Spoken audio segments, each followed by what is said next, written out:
ധന്യ, ഈ കേരളത്തെ കുറച്ച് നാളായിട്ട് ഞെട്ടിച്ചുകൊണ്ട് അല്ലെങ്കിൽ ഭീതിപ്പെടുത്തിക്കൊണ്ടാണ് കുറുവ സംഘത്തിൻ്റെ പേര് നമ്മൾ കേട്ടത്.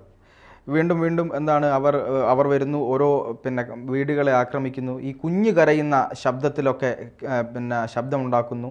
അത് കേട്ട് വാതിൽ തുറക്കുമ്പോൾ കാണുന്നത് ഇവരെയാണ്, അല്ലെങ്കിൽ ഏതെങ്കിലും തരത്തിൽ ഇവർ ആക്രമിക്കുന്നു. ഈ കളവ് നടത്തുക എന്നതിലുപരിയായിട്ട് ഇവർ ആക്രമിക്കുന്നു എന്നതിലും കൂടി ഇവരുടെ ഒരു പ്രത്യേകതയുണ്ട്. പക്ഷേ 2-3 ആളുകൾ, ആ സംഘത്തിൽപ്പെട്ട 2-3 ആളുകളെ ഇപ്പോൾ പോലീസ് അറസ്റ്റ് ചെയ്യുകയും ചെയ്തു. അത് ഈ വൈപ്പിനടുത്തൊക്കെയാണ് അറസ്റ്റ് ചെയ്തിട്ടുള്ളത്. എന്താണ് ഈ കുറുവ സംഘത്തിൻ്റെ പിന്നിൽ എന്താണ്, അല്ലെങ്കിൽ ഇവർ ഒരു ഭീകര സംഘങ്ങളാണോ? പാർത്ത, ഈ കുറുവ സംഘങ്ങളെക്കുറിച്ച് കുറച്ച് ദിവസങ്ങളായി മാധ്യമങ്ങളിൽ വലിയ രീതിയിൽ പ്രചാരണം നടക്കുന്നുണ്ട്. ഭയം വേണം, ഭീതി വേണം, ജാഗ്രത വേണം എന്നൊക്കെ പറഞ്ഞുകൊണ്ട് വലിയ വലിയ കാര്യങ്ങളാണ് മാധ്യമങ്ങൾ പുറത്തുവിടുന്നത്. ഇവരുടെ ഒരു മോഷണ രീതിയെക്കുറിച്ചുമൊക്കെ കേട്ടാൽ നമുക്ക് തന്നെ ഭയം തോന്നുന്ന രീതിയിലാണ് ഈ സംഘങ്ങളുടെ ഒരു എന്താ പറയുക, ഒരു മോഷണ രീതി. അതായത് ആയുധങ്ങൾ കയ്യിലേന്തി സ്വയം രക്ഷയ്ക്ക് മാത്രമല്ല മോഷണത്തിന് വേണ്ടിയും ഇവർ ആയുധങ്ങൾ ഉപയോഗിക്കും. സ്ത്രീകളെ റേപ്പ് ചെയ്യുന്ന തരത്തിലേക്ക് വരെ, അതായത് ഇവരുടെ മോഷണം കൈയോടെ പിടിച്ചാൽ ഒന്നുകിൽ അവരെ കൊല്ലുക അല്ലെങ്കിൽ റേപ്പ് ചെയ്യുന്ന തരത്തിലേക്ക് വരെ ഈ കുറുവാ സംഘങ്ങൾ പോകുന്നു എന്നൊക്കെയുള്ള നിറം പിടിപ്പിച്ച കഥകളാണ് നമ്മളൊക്കെ കേട്ടത്. നമുക്ക് തന്നെ ഭയമാണ്. തമിഴ്നാട്ടിലെ തിരുട്ട് ഗ്രാമങ്ങളുണ്ട് എന്നും അവിടെ ചെറുപ്പത്തിൽ തന്നെ ഇവരെ ഈ മോഷണം ഒരു ആയോധന കലയായി പഠിപ്പിക്കുന്നുണ്ട് എന്നും മോഷ്ടിക്കാനെത്തിയാൽ അവിടെ നിന്ന് രക്ഷപ്പെടേണ്ട രീതികൾ എങ്ങനെയാണ് എന്നൊക്കെ പഠിപ്പിക്കുന്നു എന്നൊക്കെയാണ് നമ്മൾ കേൾക്കുന്നത്. ഇതേക്കുറിച്ച് കൃത്യമായ വിവരങ്ങൾ നമുക്കുണ്ടോ? തമിഴ്നാട്ടിൽ ഇത്തരം തിരുട്ട് ഗ്രാമങ്ങൾ ഉണ്ടോ? അങ്ങനെ ഒരു തിരുട്ട് ഗ്രാമത്തെ വളർത്താൻ തമിഴ്നാട് സർക്കാർ ഭാരതത്തിന്റെ കൂടി ഭാഗമായ നമ്മുടെ അയൽ സംസ്ഥാനമായ തമിഴ്നാട്ടിൽ പോലീസ് ഇല്ലേ, നിയമവാഴ്ചയില്ലേ, നിയമ സംവിധാനങ്ങളില്ലേ, ഭരണകൂടമില്ലേ? ഇത്തരം തിരുട്ട് ഗ്രാമങ്ങളെയൊക്കെ വളർത്താൻ അവർ സമ്മതിക്കുമോ? അല്ലെങ്കിൽ അവർക്ക് വേണ്ട രീതിയിലുള്ള നിയമ സംവിധാനങ്ങളില്ലേ ഇത്തരക്കാരെ നിലയ്ക്ക് നിർത്താനും ഇത്തരക്കാരെ പിടിച്ച് പോലീസ് ജയിലിലിടാനും ഇത്തരക്കാർക്കെതിരെ നടപടിയെടുക്കാനും? അപ്പോൾ ഇതൊക്കെ ആരെ തൃപ്തിപ്പെടുത്താനും ആരെ ഭീതിപ്പെടുത്താനുമാണ് ഈ മാധ്യമങ്ങൾ ഇത്തരം കഥകൾ പടച്ചു വിടുന്നത് എന്നുള്ളതാണ്. ഒരു കുറുവ സംഘം, ഒരു മോഷണ സംഘമുണ്ട് എങ്കിൽ നമ്മൾ ഭയപ്പെടുക തന്നെ വേണം. ഇതിപ്പോൾ ആലപ്പുഴയിൽ മണ്ണഞ്ചേരിയിൽ മോഷണം നടത്തിയ കുറുവാ സംഘത്തിലെ സന്തോഷ് സെൽവൻ എന്ന് പറയുന്ന ആളെയാണ് പോലീസ് പിടിച്ചത്. അത് കുണ്ടന്നൂർ പാലത്തിനടിയിൽ ഇവർ കുറേ ദിവസമായി താമസമായിരുന്നു. പോലീസ് പിടിക്കാൻ വന്നപ്പോൾ ഒരു കുഴി ഉണ്ടാക്കി ആ കുഴിയിലകത്ത് താമസിച്ചിട്ട് അതിൻ്റെ മുകളിൽ ടാർപ്പാളിനിട്ടിരുന്നു. പോലീസ് എല്ലായിടവും പരിശോധിച്ചിട്ടും കാണാതെ വന്നപ്പോൾ അവസാനം ഈ ടാർപ്പ എടുത്ത് നോക്കിയപ്പോഴാണ് ഇതിനടിയിൽ ഈ സന്തോഷ് സെൽവനെ കണ്ടത്. പിന്നീട് പോലീസ് ഇദ്ദേഹത്തെ ഈ മോഷ്ടാവിനെ പിടികൂടുമ്പോൾ അവിടുത്തെ സ്ത്രീകളും കുട്ടികളും അടക്കം പ്രതിഷേധവുമായി എത്തുന്നു, പോലീസിനെ ആക്രമിക്കാൻ എത്തുന്നു.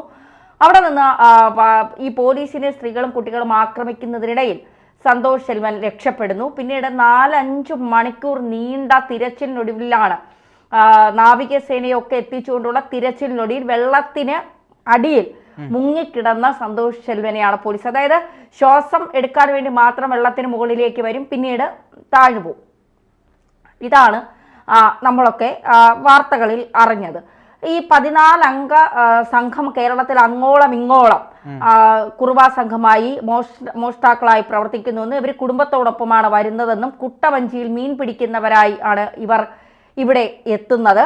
അതിനുശേഷം ഇവർ ഒരു ഇടത്തരം വീടുകളിലാണ് മോഷണം നടത്തുന്നത്. വീടുകൾ കണ്ടുവയ്ക്കുന്നു, പിന്നീട് വാഹനത്തിൽ സ്കൂട്ടറിൽ ഈ സ്ഥലത്തേക്ക് പോകുന്നു. അതിനുശേഷം ഒരു വിജനമായ സ്ഥലത്തോ കാട്ടിനുള്ളിലോ ഈ സ്കൂട്ടർ ഒളിപ്പിക്കുന്ന ആളുകളുടെ കണ്ണിൽ പെടാതെ ഈ വാഹനം ഒളിപ്പിക്കുന്നു. അതിനുശേഷം ഇവരുടെ മോഷ്ടിക്കാൻ പോകുന്ന സമയത്തെ രീതി എന്താണെന്ന് പറഞ്ഞാൽ ഷോർട്സ് ആണ് ധരിക്കുന്നത്, മുഖം മൂടി ധരിച്ച് തലയിൽ ഒരു തോർത്തുകൊണ്ട് കെട്ടൊക്കെ കെട്ടി ശരീരം മുഴുവൻ എണ്ണ തേച്ച്, അതായത് പിടിക്കുമ്പോൾ വഴുകി പോകണം ആ തരത്തിലുള്ള എണ്ണ തേച്ച് അതിനുശേഷം ആയുധങ്ങളൊക്കെ കയ്യിലാക്കിയാണ് ഇവർ മോഷണത്തിനായി പോകുന്നത് എന്നുള്ളതാണ്. ഈ 14 അംഗ സംഘം കേരളത്തിലുണ്ടെന്ന് പറയുന്നു. ഈ പാലായിൽ നേരത്തെ മോഷണം നടത്തിയ സന്തോഷ് സെൽവൻ അറസ്റ്റിലായിരുന്നു. പിന്നീട് അയാൾ പുറത്തിറങ്ങി 30ഓളം കേസുകളിലെ പ്രതിയാണ് എന്ന് പറയുന്നു. ഇതൊക്കെ നമ്മൾ കേട്ട കഥകളാണ്. നമുക്കറിയാം മാധ്യമങ്ങൾ ലോജിക്ക് ആയി കുറേ കഥകൾ പടച്ചുവിടാറുണ്ട്. ഇപ്പോൾ ഒരു വാർത്ത വന്നാൽ അതിന് റീച്ച് ഉണ്ട് എന്ന് കണ്ടാൽ അതുമായി ബന്ധപ്പെട്ട പല പല പല കഥകൾ അവർ പുറത്തുവിടുന്നുണ്ട്. നമ്മളൊക്കെ പല വാർത്തകളും അത്തരത്തിൽ കണ്ടതും കേട്ടതും. ഇപ്പൊ ഇറങ്ങി നിൽക്കുന്നത് സന്ദീപ് വാര്യറാണ്. സന്ദീപ് വാര്യരുടെ പുതിയ പുതിയ പുതിയ കഥകൾ, പുന്നാമ്പുറ കഥകളൊക്കെ തേടിയുള്ള പാച്ചിലാണ്. റേറ്റിംഗ് എവിടെയാണോ കൂടുതൽ അതിലേക്ക് അതിന്റെ നിറം പിടിപ്പിച്ച കഥകൾ, സത്യാവസ്ഥ എന്തെന്ന് പോലും അറിയാതെ നിറം പിടിപ്പിച്ച കഥകൾ പടച്ചുവിടലാണ് ഇവരുടെയൊക്കെ ജോലി. ഇവിടെ കുറുവ സംഘം എന്ന് പറയുന്ന പേര് ഇവർക്ക് എങ്ങനെ വന്നു എന്നുള്ളത് നമ്മൾ മലയാള മനോരമ പത്രത്തിൽ ഈ കുറുവ സംഘങ്ങളുടെ മോഷണ രീതി, ഇവരുടെ പേര് വന്ന രീതിയൊക്കെ കുറിച്ച് വായിച്ചപ്പോൾ തമിഴ്നാട് ഇന്റലിജൻസ് ആണ് ഈ വലിയ മോഷണമൊക്കെ നടത്തുന്ന ഇത്തരത്തിൽ ഒരു തിരുട്ട് ഗ്രാമത്തിൽ കുറെ മോഷ്ടാക്കളുണ്ട്, അവർ വലിയ മോഷണങ്ങളാണ് നടത്തുന്നത്, വലിയ കള്ളന്മാർക്കിട്ട പേരാണ് കുറുവ സംഘം എന്നാണ് തമിഴ്നാട് ഇന്റലിജൻസ് വിഭാഗം പുറത്തുവിട്ടിരിക്കുന്ന വിവരം. കേരളത്തിൽ ഒരു RSS നേതാവിനെ കാണാൻ ഇവിടുത്തെ ADGP പോയ കാര്യം 1 വർഷം കഴിഞ്ഞാണ് ഇവിടുത്തെ മാധ്യമങ്ങൾ അറിയുന്നത്. ഇന്റലിജൻസ് 1 വർഷം മുൻപ് കൊടുത്ത റിപ്പോർട്ടാണ്, അത് അറിയുന്നത് 1 വർഷം കഴിഞ്ഞിട്ടാണ്.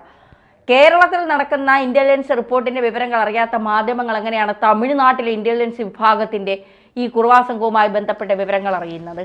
അപ്പൊ അത് തന്നെ പൊളിഞ്ഞുപോയ ഒരു നുണക്കഥയാണ്. ഈ കുറുവ സംഘം കുറുവ എന്ന് പറയുന്നത് ഒരു ജാതിയാണ്.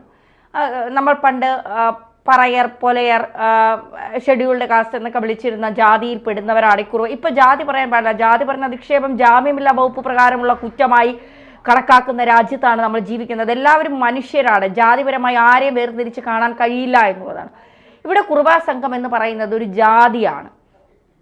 ആ ജാതിയിലുള്ളവർക്ക് പോലും ഇപ്പോൾ വലിയ രീതിയിലുള്ള ബുദ്ധിമുട്ട്. കാരണം കുറുവ സംഘം ഭീതി പരത്തുന്നു, ജാഗ്രത വേണം, മോഷ്ടാക്കളാണ് എന്നൊക്കെ പറഞ്ഞുകൊണ്ട് ഒരു പറ്റം ആളുകൾ ഇവർക്കെതിരെ തിരിയുമ്പോൾ ആ കാസ്റ്റിൽപ്പെട്ട കുറേ പേരുണ്ട്. അവരുടെ വേദനയോ അവരുടെ ദുഃഖങ്ങളോ മാനസിക സമ്മർദ്ദങ്ങളോ പിരിമുറുക്കങ്ങളോ നമ്മൾ തിരിച്ചറിയാതെ പോകുന്നു എന്നുള്ളതൊരു യാഥാർത്ഥ്യമല്ല. എവിടെയെങ്കിലും ചെന്നിട്ട് ഞാൻ ഒരു കുറുവ ഫാമിലിയിൽപ്പെട്ട ഒരാളാണ്, അല്ലെങ്കിൽ എൻ്റെ കാസ്റ്റ് കുറുവയാണ് എന്ന് പറയാൻ കഴിയുമോ? നമുക്ക് കഴിയാത്ത ഒരു അവസ്ഥയിലേക്കാണ്. കാരണം അത്രത്തോളം നിറം പിടിപ്പിച്ച ഭീതിജനകമായ കഥകളാണ് കുറുവ സംഘത്തെക്കുറിച്ച് മാധ്യമങ്ങളായാലും പോലീസായാലും പടച്ചുവിടുന്നത്. ഒരു മോഷ്ട സംഘം ഉണ്ടാകും, അതിപ്പോ കുറുവ സംഘമാണെന്നുള്ളതാണോ എന്നുള്ളതാണ് പരിശോധിക്കേണ്ടത്. ഇത്തരത്തിൽ ഈ നമ്മുടെയൊക്കെ കൊച്ചിയിലെ പല ഭാഗങ്ങൾ അല്ലെങ്കിൽ സംസ്ഥാനത്തിന്റെ പല ഭാഗങ്ങളിലും ഈ തെരുവിലൊക്കെ അല്ലെങ്കിൽ പാലത്തിനടിയിലും ഈ മെട്രോയുടെ താഴെയും ഒക്കെ വന്ന് പിന്നെ ജീവിക്കുന്നവർ എവിടെ നിന്ന് വരുന്നവരാണോ, എന്ത് ആവശ്യത്തിന് വരുന്നവരാണോ, ഇവരൊക്കെ എന്ത് ഉദ്ദേശത്തോടെയാണ് കേരളത്തിലേക്ക് എത്തുന്നതെന്നും ഇതൊന്നും നമുക്കറിയില്ല. ഇതൊക്കെ അവരവിടെ താമസിക്കുന്നു, കുറച്ച് ദിവസം കാണും, ഇവരുടെ ഒരു രീതി എന്ന് വെച്ചാൽ ഇവർ മോഷ്ടാക്കൾ വന്ന ഉടനെ മോഷണം നടത്തില്ല. ഇന്ന് വന്നിട്ട് നാളെ മോഷണം നടത്തി പോകുന്നവരല്ല ഈ സംഘത്തിലുള്ളവർ.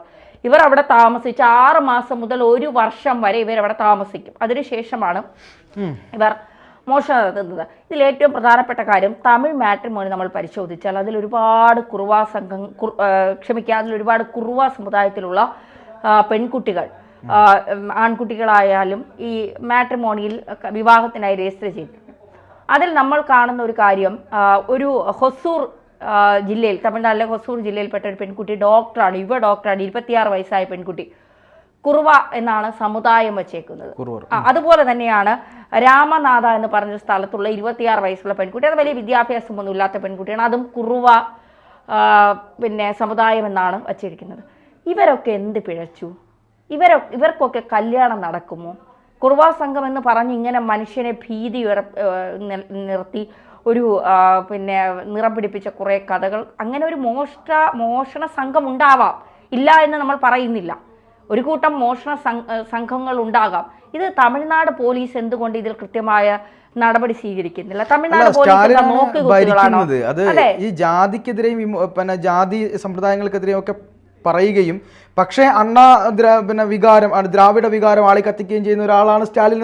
രണ്ടും വൈരുദ്ധ്യമാണ്. എങ്കിൽ പോലും കുറച്ചുകൂടെ പുരോഗമന നിലപാടെടുക്കുന്ന സ്റ്റാലിനെ പോലുള്ള ഒരാൾ ഒരു കുറുവർ സമുദായത്തെ ഇങ്ങനെ ആക്ഷേപിക്കുമ്പോൾ അത് കണ്ടില്ലെന്ന് അടിക്കുന്നത് ഇവിടുത്തെ ഗവൺമെന്റുകളും ഇന്ത്യ ഗവൺമെന്റും ഒക്കെ തന്നെ അതിൽ ഇടപെടേണ്ട ഒരു കേസ് തന്നെയാണ്. കാരണം ഈ പറഞ്ഞ പോലെ പെൺകുട്ടികളും അവിടെ ആ ജാതിയിൽ ജനിച്ച കുറുവർ ജാതിയിൽ ജനിച്ചിട്ടുള്ള ആളുകളൊക്കെ എന്ത് പിഴച്ചിട്ടുണ്ട് എന്നുള്ളതാണ് നമ്മുടെ ചോദ്യം എന്ന് പറയുന്നത്. നല്ല ദുഃഖകരമാണ്. അതെ, അതുകൊണ്ട് ആ ഒരു കാര്യത്തിൽ, ആ കുറുവ സമുദായത്തിന്റെ കാര്യത്തിൽ ഒരു വ്യക്തമായ ഒരു തീരുമാനമെടുക്കാൻ സർക്കാർ തയ്യാറാകണം എന്നുള്ളത് തന്നെയാണ്. ഈ ഒരു സമുദായത്തെ തരം താഴ്ത്തി കാണിക്കാനും ഇല്ലാതാക്കാനും ആരും ശ്രമിക്കരുത് എന്നുള്ളത് മാത്രമേ പറയാനുള്ളൂ. തീർച്ചയായും.